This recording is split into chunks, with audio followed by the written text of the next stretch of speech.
చీరలు నేసే దగ్గరికి వచ్చానమ్మా. సో ఇప్పుడు చూడండి, ఇది సెకండ్ స్టెప్ అంట. ఫస్ట్ అంతా తీసుకొని ప్రాసెస్ చేసి కలర్ డై చేశారు. ఇవి 3600 పోగులు అంటమ్మా ఇవి. అసలు ఇది చూస్తుంటే నాకు ఏదోగా ఉంది పాపం. అంటే ఇది 8 చీరలకు వస్తుందంట, అక్కడి నుంచి ఈ మూలకుంది. సో ఇవన్నీ ఎంత ఫైన్గా ఉందంటే ఈ థ్రెడ్ ఏమాత్రం మధ్యలో ఇది అయినా కానీ మళ్ళీ చేసుకోవాలంట వాళ్ళు. అంటే అడ్డానికి కొన్ని పోగులు, నిలువుకు ఒక పోగులు అనమాట. సో ఈ సారీ వచ్చేస్తుంది. ఇది నాకు ఆశ్చర్యంగా ఉంది. కానీ ఇలా అంటే అంత వెడల్పు వస్తుంది అనమాట. 3600 పోగులు ఉన్నాయంట. ఇది సెకండ్ స్టెప్. ఇలాంటి స్టెప్స్ చాలా ఉన్నాయి, కనుక్కుందాము. మనం సారీ అంటే మనం బేరాలు ఆడతాము, ఏముందిలే అనుకుంటాము. కానీ వీళ్ళ కష్టం వింటే అసలు మనకు తెలుస్తుంది ఒక సారీ నేయడానికి ఎంత కష్టపడుతున్నారు అనేది అనమాట. అడిగి తెలుసుకుందామా.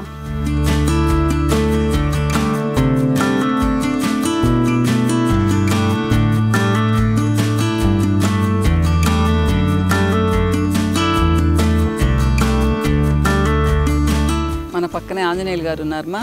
ఈయన కూడా నేస్తారు.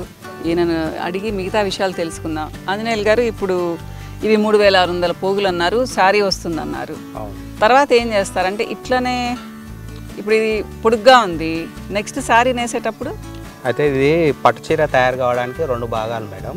నిలువు పేక అంటాం మేము. ఇది వచ్చేసి నిలువు.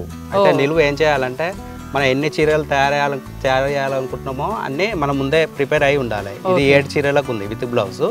ఇది మొత్తం 52 గజాలు ఉంటుంది. 52 గజాలని మేము ఆర్డర్ ఇచ్చి పట్టు వార్పు తయారు చేసి ఇప్పుడు ఇక్కడ చాపడం జరిగింది. ఇందులో 3600 పోగులు ఉంటాయి. ఇది మేము ఏంటంటే ఒక చీరకు ఎక్కడి నుంచి ఎక్కడికి వస్తుందో అక్కడ మేము ఒక మార్క్ పెట్టుకుంటాము. పెట్టుకొని ఆ మార్క్ వరకు నేసిన తర్వాత ఆ చీర కట్ చేస్తాము. మళ్ళీ ఇంకొక చీర, ఆ తర్వాత కట్ చేసి ఇంకొక చీర. అంటే ఈ పోగులు అలానే పెట్టుకొని ఉంటారు, అక్కడికి దింపిన తర్వాత కట్ చేసుకుంటారు మీరు? అవును మేడం. అయితే ఇంత పెద్దది మన ఇంట్లో పట్టదు కదా. మా టెక్నాలజీ ఏంటంటే ఇదంతా ఒక రోలింగ్ చేస్తారు. రోల్ చేసి మనకు యూజ్ అయినంత వరకు అది కట్ చేసుకుంటూ వస్తారు. ఇది కట్ చేస్తాము, అది తీస్తా ఉంటాం అన్నట్టు. ఇది నిలువు అన్నారు అంటే అడ్డం కూడా ఇలానే చేసుకుంటారా? లేదు, అడ్డానికి వేరే ఉంది మేడం. మల్లేశం అనే ఆశయంత్రం ఉంటది. ఆ ఆశయంత్రం ద్వారా దానికి వేరే ప్రాసెస్ ఉంది. అది మొత్తము మళ్ళీ చూద్దాము. మరి బార్డర్ వేస్తారు కదండి, జరీ బార్డర్ అన్నిటికీ. జరీ బార్డర్ కూడా ఈ పొడవు ఉందిగా మేడం. మనము ఎన్ని కొలుకులు అయితే జరీ బార్డర్ తోటి డిజైన్ చేయాలనుకుంటామో అది కూడా దీనికి మళ్ళీ యాడ్ చేయాలి. అంటే సపరేట్ గానే వేస్తారు. సపరేట్ గా మేము మళ్ళీ దీనికి యాడ్ చేస్తాం మేడం. ఇది పట్టు కాబట్టి దీనికి ఏంటంటే కలర్ అద్దె ఇది ఆరబెడుతున్నాం. జరికి అది అవసరం లేదు. జరి ఏంటంటే మేము ఇంట్లో పోసినా గానీ దీనికి ఒకసారి యాడ్ చేసుకుంటే అయిపోతుంది. అది ఈజీ ప్రాసెస్. బార్డర్ చేయడం ఈజీ అంటారు. ఈజీ. సో ఒకసారి ఆరబెట్టాల్సిన అవసరం లేదు. ఈ పట్టుకు మాత్రం ఆరబెట్టాలి. ఇప్పుడు ఆరబెట్టి రేపటి నుంచి మొదలు పెడతారా? ఇది మళ్ళా అచ్చతకాలే, అదొక ప్రాసెస్. అది అయిన తర్వాత మొగ్గం మీద పెట్టినాక మనం ఏ డిజైన్ వేయాలనుకుంటున్నామో అది సెకండ్, అది పార్ట్. ఆ పార్ట్ మొత్తం అయిపోయినాక అప్పుడు వీవింగ్ స్టార్ట్ చేయాలి. ఎన్ని రోజులు పడుతుందండి ఒకసారి? ఒకసారి ఇవన్నీ రెడీ చేసుకున్నాక వారం రోజులు అవుతుంది. ఇవన్నీ రెడీ చేసుకునే దానికి ప్రాసెస్ అంతా ఎన్ని రోజులు పడుతుంది? అది కూడా ఒక 15 డేస్ అవుతుంది. అంటే ఏంటి, మీరు ఒక 8 సారీస్ చేయాలంటే మీరు చెప్పిన దాని ప్రకారం 22 డేస్ పడుతుంది ఒకసారి. మాకు అసలు అంటే 8 సారీస్ రావాలి అంటే 8 సారీస్ కావాలంటే 2 months అవుతుంది. మేము స్టార్టింగ్ ఒక చీర కావాలంటే ఈ మెథడ్ అంతా ముందే ప్రాసెస్ చేసుకోవాలి కాబట్టి 15 డేస్ ఎక్స్ట్రా అవుతుంది. అట్లా ఈ నిలువు అనేది మనం ముందే సిద్ధం చేసుకోవాలి. మనం పేక కూడా మన డిజైన్స్ ఇవన్నీ ముందే ప్రిపేర్ చేసుకోవాలి. ఎంతమంది వర్క్ చేస్తారండి దీనికి? ఒక్కొక్కరు కలిసి ఒక 10 దాకా ఉన్నాయి మేడం. 10 మంది అవసరం లేదు, ఒక్కొక్క స్టెప్ చేసుకుంటూ రావాలి. ఒక్కరైనా చేయొచ్చు. ఇప్పుడు మీరు 2 మనుషులు కలిసి ఒక సారీ చేయాలి అంటే మినిమం ఎన్ని రోజులు పడుతుంది అంటారు? మేడం 15 రోజులు అవుతుంది మేడం ఒక్క సారీకి. అది కాటన్ అయినా సిల్క్ అయినా? కాటన్ అనేది కొంచెం ఈజీగా ఉంటుంది ప్రాసెస్. పట్టులో ఏంటంటే ఈ థ్రెడ్ అనేది చాలా సన్నం ఉంటుంది. అవును, చాలా ఫైన్ గా ఉందండి. చూసాను కూడా ఇది ఆల్మోస్ట్ కనిపించదు. అవును, ఒక్కటి పెట్టుకుంటే అసలు కనిపించడం లేదు. మీరు 3600 పోగులు అంటే నాకు ఆశ్చర్యం అనిపించింది.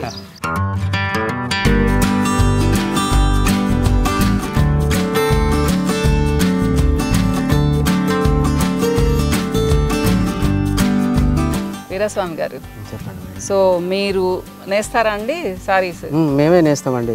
ఓకే, మీరు మీ మిసెస్ కలిసి ఇద్దరు కలిసి పని చేసుకుంటారు. సో మీకంటే రోజులో ఎంతసేపు వర్క్ చేస్తారండి మీరు? మేము రోజులో కనీసం ఒక 8 నుంచి 10 గంటల వరకు చేయవలసి వస్తుందండి. మార్నింగ్ టు ఈవినింగ్ చేస్తారు? లంచ్ బ్రేక్ తీసుకొని మార్నింగ్ టు ఈవినింగ్ చేస్తేనే వర్కౌట్ అవుతుంది, లేకపోతే ఆయనతో కూడా గిట్టుబాటు కాదు మాకు. ఓకే, అంటే గిట్టుబాటు అంటున్నారు. మీకు ఒకసారి నేస్తే మీకు ఎంత గిట్టుబాటు అవుతుందండి? అడగొచ్చా మీకు ఈ క్వశ్చన్? అడగొచ్చండి, ఎందుకు మేము చేసేదే కాబట్టి మాకు తెలిసిపోతుందిగా మేము ఎంత తెచ్చుకుంటాం. ఇది రా మెటీరియలే బెంగళూరు నుంచి తెప్పించుకుంటామండి. ఓకే, ఇది ఇక్కడ మళ్ళీ ఉడకబెట్టాలి, అక్కడి నుంచి వచ్చింది ఉడకబెట్టి అందులో నుంచి ఫ్యాట్ వెళ్ళిపోతుంది. వెళ్ళిపోయిన తర్వాత మళ్ళీ మనకు ప్యూర్ పట్టు తయారవుతుంది. ఇది మళ్ళీ మనం పడిగేరాలి, ఇక్కడ నుంచి అక్కడికి జాపుకొని పడిగేరి ఒక్కొక్క పోగు మొత్తం తీసి కట్టుకొని మళ్ళీ శుభ్రం చేసుకొని మనకు కావలసినటువంటి రంగును మళ్ళీ అద్దుకోవాలి. అద్దుకొని మళ్ళీ ఏమైనా పోగులు అయినా లేదా మళ్ళీ గంజి వేసి దీన్ని సరికొట్టుకుంటాము.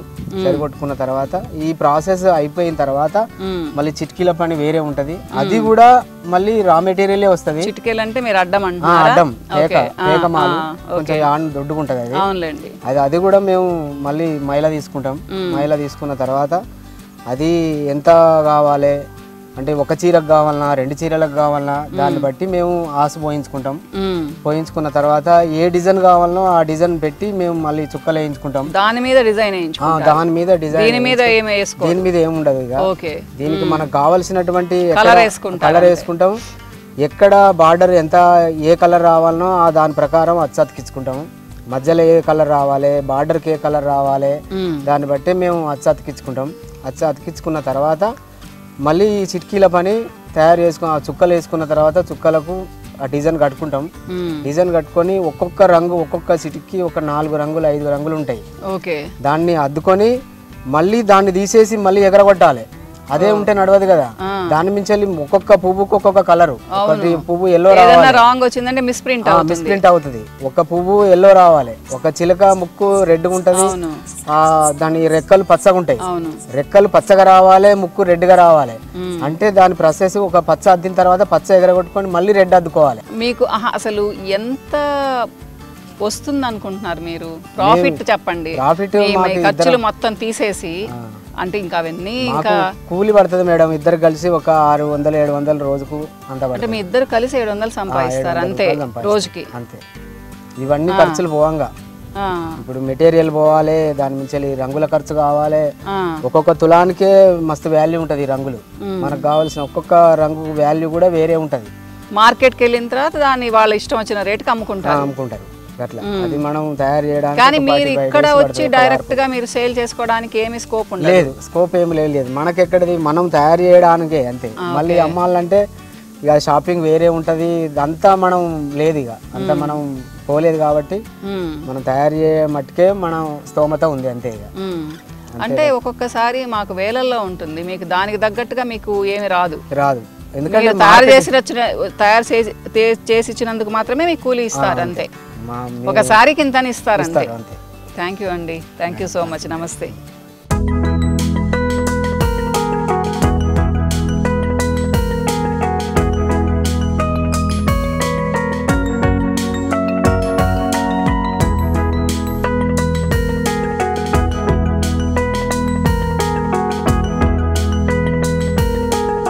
ఇది చిటికీ అంటారంటమ్మా, అడ్డం పోగులు అన్నమాట ఇవి. సో సన్న డిజైన్ చేసుకుంటున్నారు. ఆంజనేయులు గారిని అడుగుదాం ఎట్లా ఇవి చేస్తారు ఏంటి అనేది. చెప్పండి ఆంజనేయులు గారు, ఇవి అంటే ఎన్ని పోగులు ఉంటాయంటారు ఇవి? మేడం ఇది అక్కడ మనం ఫస్ట్ ప్రాసెస్ చూసాం, వార్పు. అది 3600 అన్నారు. అవును. ఇదేమో వెబ్ట్ మేడం. ఈ వెబ్ట్ అనేది ఏంటంటే మనం ఏ డిజైన్ అయితే వేయాలనుకుంటున్నామో అది ఫస్ట్ మనం గ్రాప్ వేసుకోవాలి. ఆ గ్రాప్ ఈ డిజైన్ ఉంది కదా మేడం, ఈ డిజైన్ అనేది మేము ఏంటంటే ఈ చీర తయారు చేయాలనుకొని ఫస్ట్ ఇక్కడ ఈ చిటికి మీద గ్రాప్ వేసినాం. ఇదంతా ఈ టిక్కు పెట్టినాం కదా, పెన్నుతోటి గ్రాప్ వేస్తాం. గ్రాప్ వేసిన తర్వాత ఇక్కడ మనకు ఏ ప్లేస్ లో ఏ రంగు రావాలనో మేము ముందే డిసైడ్ చేసుకుంటాం. చేసుకొని ఫస్ట్ ఏం చేస్తామంటే వైట్ వచ్చే ప్లేస్ లో మేము ఈ కట్టుదారంతో కట్టేస్తాం. సన్నగా రావాల్సింది ఇప్పుడు ఇక్కడ కట్టేస్తున్నారు. అవునవునులేండి. అవన్నీ ఏంటంటే ప్రజెంట్ ఇప్పుడు అది వైట్ కలర్ వస్తుంది. వైట్ కలర్ అయిపోయిన తర్వాత ఎల్లో తర్వాత గ్రీన్ తర్వాత మళ్ళీ పింక్.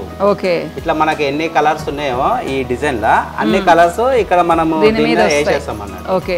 అయితే ఒక్కొక్క కలర్ కి ఒక్కొక్కసారి మనము రబ్బర్ చుట్టి ప్యాక్ చేసుకుని ఆ రంగు అద్దిన తర్వాత మళ్ళీ అది ఎండబెట్టి మళ్ళీ దాన్ని ప్యాక్ చేసుకొని ఇంకో రంగు అద్దాలి. అట్లా ఒక 4 కలర్స్ ఉంటే 4, 5 కలర్స్ ఉంటే 5 టైమ్స్ కంపల్సరీ. ఒక్కొక్కసారి కలర్ మీరు మారుస్తుంటే 1 డే ఆగుతారా ఆరడానికి?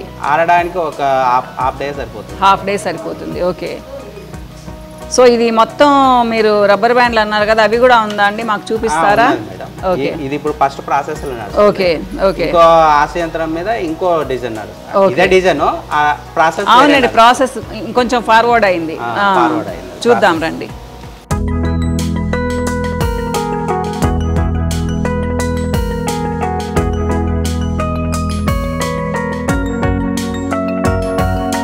సో ఇది రబ్బర్ ఇలా చుడతారండి, అంటే మిగిలింది మళ్ళీ డై చేస్తారు.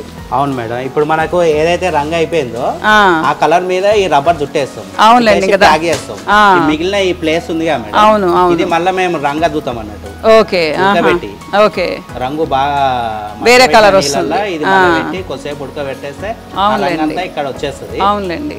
ఈ సన్న ఉన్న గ్యాప్ లా మేము ఇంకా జర ఇట్లా నలిసి దాంట్లో పోయేదాకా కొంచెం చేస్తారు కూడా యూజ్ చేస్తాము. ఓకే. యూజ్ చేసి ఆ కలర్ అంతా మంచిగా వచ్చిన తర్వాత మళ్ళీ దాన్ని షిఫ్ట్ చేస్తాం. ఓకే.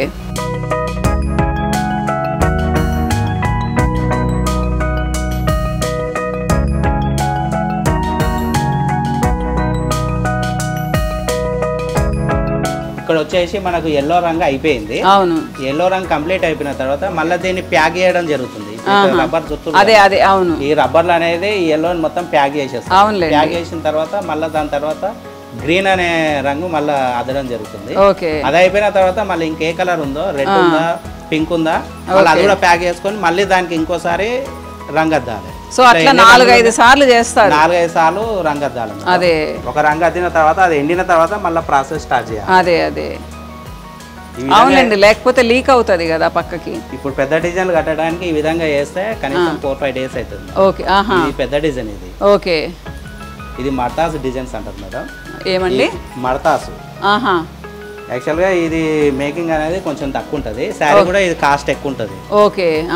ఈ పని కూడా ఎక్కువ ఉంటుంది. మిగతా సింపుల్ డిజైన్స్ అయితేనేమో 2-3 రోజులు అయిపోతుంది. ఓకే. ఇది వచ్చేసి 5-6 రోజులు అయిపోతుంది. దానికి డబుల్ అయిపోతుంది. ఓకే. ఇప్పుడు ఈ దారం మీరు నేసారు కదా, ఎన్ని చీరలకు వస్తుందండి ఇది? ఇది ఒక 3-4 చీరలకు వస్తుంది. ఓకే. అంటే ఇప్పుడు మీకేంటి అది 75,000 పోగులు ఉంటాయంటారా? ఇది ఒక చీరకి దాదాపు 25 పోగులు. అదే అన్నారు మీరు, అంటే 75,000 పోగులు ఉన్నాయి దాంట్లో మీరు చెప్పేదాన్ని బట్టి. ఓకే.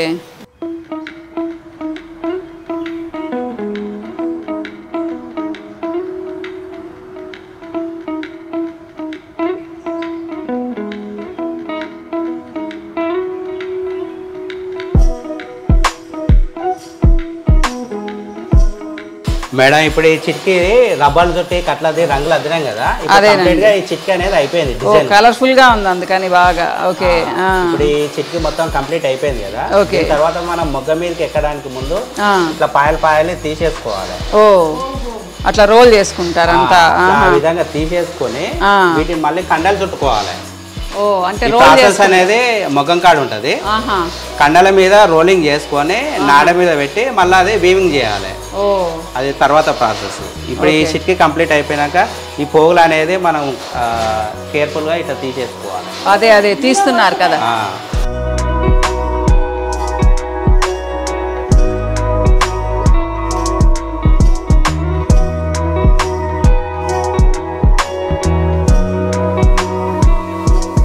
ఇది ఆసు యంత్రం.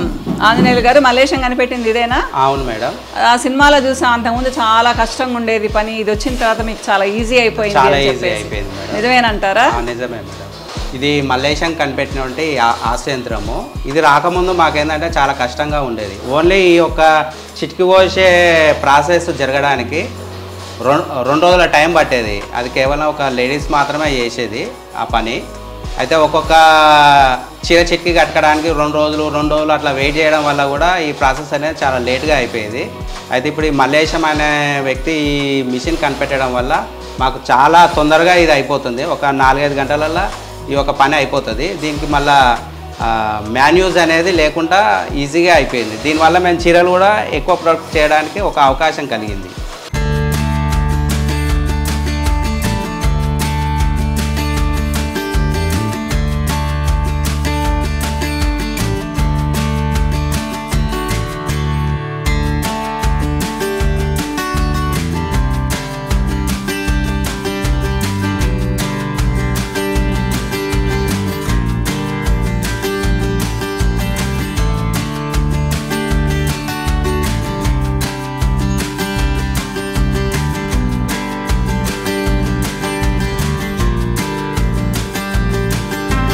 క్రీమ్ అండ్ రెడ్ దుపటాను వేస్తున్నారు.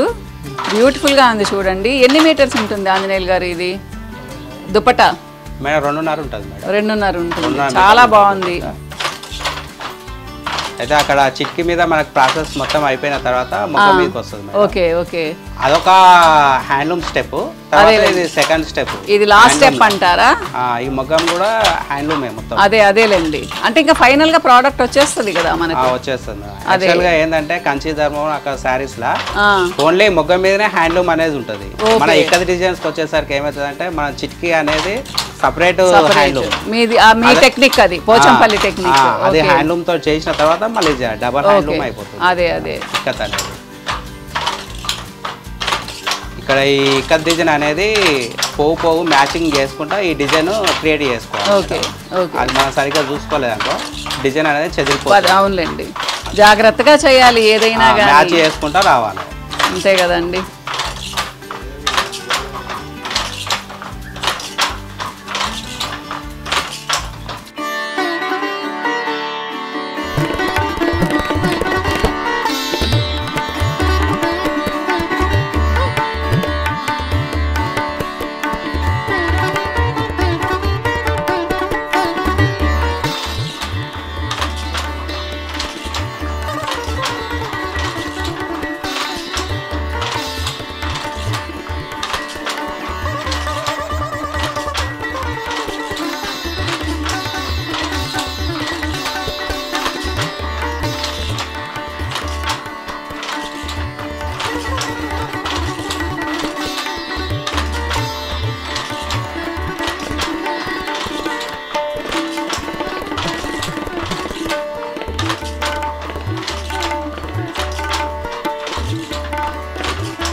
భూదాన్ పోచంపల్లి భద్రావతి నగర్ భద్రావతి కాలనీ.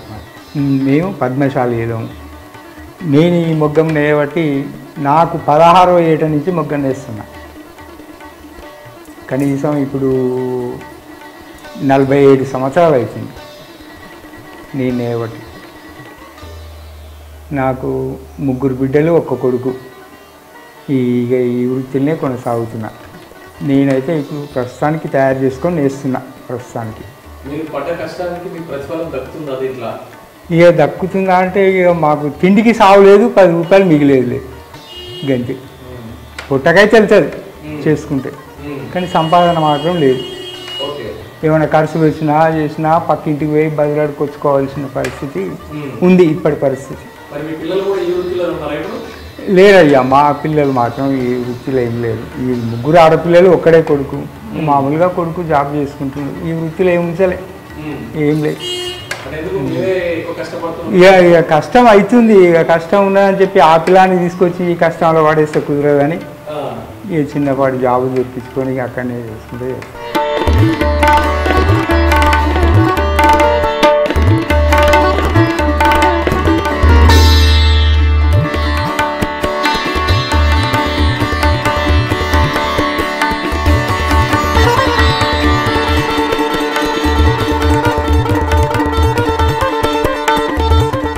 పేరు గుర్రం పద్మ, మా భర్త పేరు పాండ్రంగం, మా భద్రావతి కాలనీ. నాకు 3 బిడ్డలు 1 కొడుకు. బిడ్డల పెళ్లిళ్ళు చేసిన ఇదే పని మీద నేను కష్టపడి మాకు 40 ఏళ్ళ సార్ నేను ఇదే పనిలో కొనసాగుతున్నాను.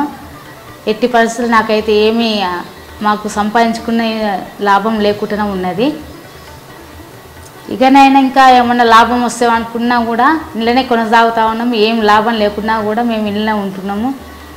మాకు ఏం గిట్టుబాటు లేకుండా ఉన్నది. మన పద్మశాలి అంటేనే మొత్తము ఏ కులానికైనా దేనికైనా కూడా మనకు లొంగినట్టే ఉంటున్నాం, కానీ మనం పైకి పోతట్టే లేము మనం అని అనుకుంటున్నాము. ఇప్పటి పరిస్థితి అయితే ఇంకా చాలా ఘోరంగా ఉంది.